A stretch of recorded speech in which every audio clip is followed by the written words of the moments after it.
పాండవులు అజ్ఞాతవాసం వెళ్ళిన తర్వాత తన సహోదరులైనటువంటి భీమార్జున నకుల సహదేవులకు ద్రౌపది మాతకు ఇటు చెప్తున్నాడు. ఏమని? ఆ కష్టాలు ఏ విధంగా ఉన్నాయో తెలుసా?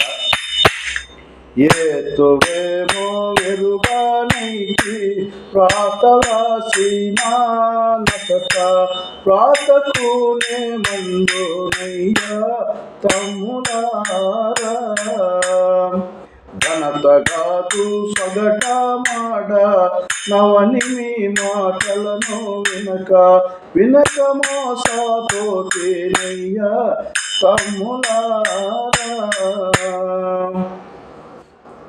ఈ మహిళ పన్నగత్రి తమ్ముడు చేసిన మాయ ఏమి చేయవచ్చునయ్యా తమ్ములారా. సహోదరులారా, అదీను కాదు, ఇంకా తెలిపేదని వినము.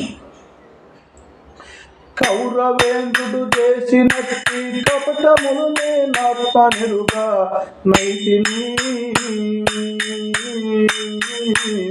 మోసపోతిని. పావనాత్మ నకుల ఈ సహదేవుల తమ్ముడు చూసునా ఏమి చేస్తున్నా.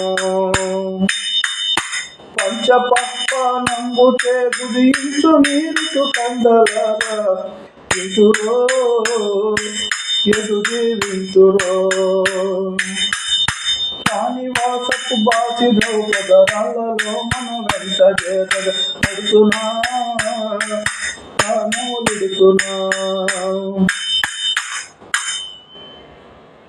కాచేయనే దేవి దౌడో మూడు కన్నుల గల సాంబాసుడో. ఈ విధంగా చెప్తున్నాడయ్యా ధర్మరాజు తన సహోదరులకు.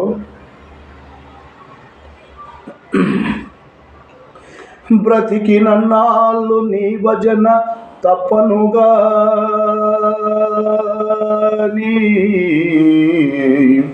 బ్రతికినన్నాళ్ళు నీ భజన తప్పను గాని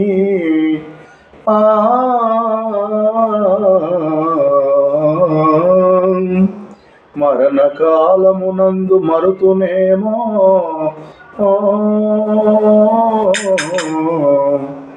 ఆవేళ యమదూత లాగ్రహంబున వచ్చి ప్రాణము ప్రకలించి పట్టినప్పుడు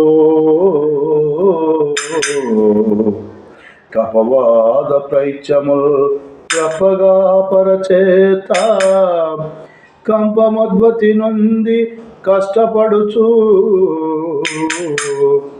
నా జివ్వతో నిన్ను నారాయణ నారాయణ నారాయణాయని శ్రమతో పిలుతునో పిలువలేనో.